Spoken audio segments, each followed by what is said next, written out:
ఇంద్రియములు ఏం చెయ్యగలవు, వాటిని జాగ్రత్తగా నియంత్రించగలిగితే పరమశాంతిని ఇవ్వగలవు. అందుకే మనకి లోకంలో ఒక మాట, మొన్ననే నేను ఆ ఉపన్యాసంలో కూడా చెప్పా, కృష్ణ పరమాత్మ ఎప్పుడూ వెన్న తింటాడు.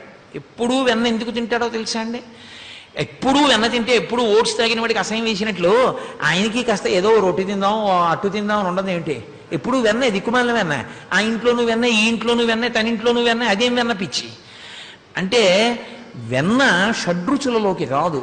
అది కమ్మన కాదు, తీయన కాదు, పులుపు కాదు, ఏమీ కాదు. మెత్తగా ఉండి ఆ వెన్న ముద్ద ఎంత తింటున్నా అది తరగనటువంటి ఆనందహేతువు. మీరు ఏ రుచిని వేరొక రుచితో కలిపినా, ఏ రుచిని ఆ రుచిగానే అనుభవించినా కొంత తర్వాత దుఃఖ కారణం.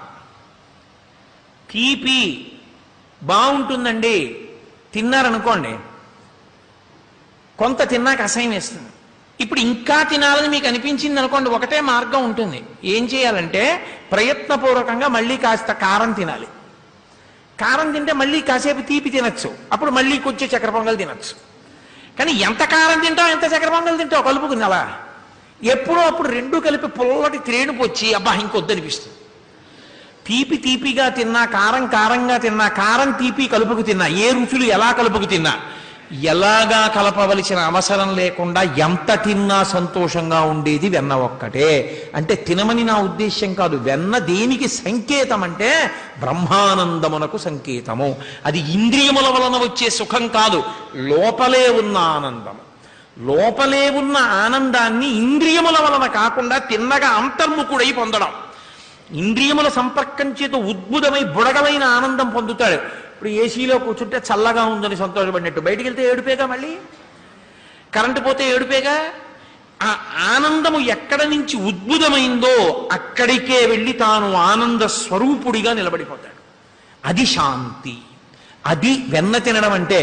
కృష్ణ పరమాత్మ వెన్న తిన్నాడు వాళ్ళ ఇంట్లోకి వెళ్ళి అన్న మాటకు అర్థం ఏమిటంటే, వాడు పరబ్రహ్మోపాసకుడై అంత గొప్ప స్థితిలో ఉన్నవాడి గుండెలోకి వెళ్ళి ఆ బ్రహ్మానందమును అనుభవింపజేస్తూ ఉంటాడు. తాను తింటూ ఉంటాడు. తాను తింటుంటాడంటే ఆ భక్తిని ఆరగిస్తూ ఉంటాడని గుర్తు. దానికి వెన్న గుర్తు. కాబట్టి అదిగో అలా లోపలికి వెళ్ళి ఆనందం అనుభవించగలిగిన వాడెవడో వాడు శాంతి పొందగలిగిన వాడు. చాలా బాగుందండి వినడానికి. ఇందులో ఏ ఒక్కటైనా మీరే చెయ్యడం కుదురుతుందా? నిత్య జీవితంలో ఇంద్రియముల యొక్క పటోటోపాన్ని అణిచిపెట్టి ఏ కోరిక పుట్టకుండా, కోరికల వలన సంతోషము లేదు, లోపల సంతోషమున్నది అన్న భావన చేత అలా ఉండిపోవడం కుదురుతుందా? ఇంకో మాట ఏమైనా ఉందా శాంతిని పొందడానికి? మనం చూడండి, ఎప్పుడైనా ఏదైనా అలా బాగులేదు అనిపిస్తే ఓ మాట, ఇంకో మాట ఏమైనా ఉంటే చెప్పండి అంటాం కదా. అలా ఇది అంత మాకు సాధనాయోగ్యంగా లేదు. ఎంతో పరిణతి అభ్యాసం ఉంటే కానీ చెయ్యగలిగింది కాదు. ఎంతో అభ్యాసం చెయ్యవలసి ఉంటుంది దీని మీద. కానీ చేస్తాం, తప్పకుండా ప్రారంభం చేస్తాం. కానీ ఇంతకన్నా కొంచెం తేలిక మార్గం ఏదైనా ఉందా అంటే, నేను మీతో ఒక విషయాన్ని మనవి చేస్తాను. అదే నా సొంతం అని మీరు అనుకోకూడదు. ఋషిప్రోక్తమైన విషయం అంతే. నా సొంతం ఏమీ లేదు అందులో. ఒక్క అక్షరం నాది కాదు.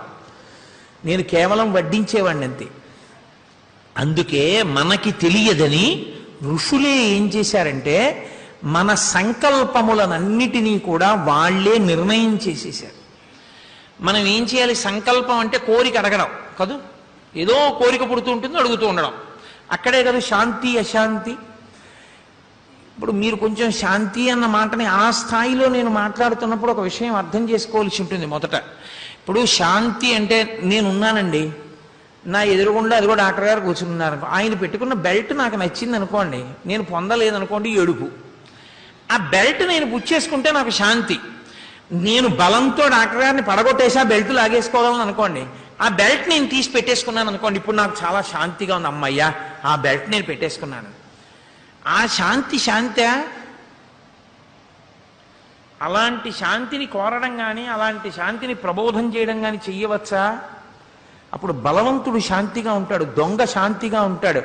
ఎంత నైపుణ్యముండి అవతల వారి వస్తువు అపహరించగలవో దాని వలన శాంతి పొందుతాడు కదా. తప్ప శాంతి అన్న మాట మరి ఎలా అన్వయం అవుతున్నప్పుడు?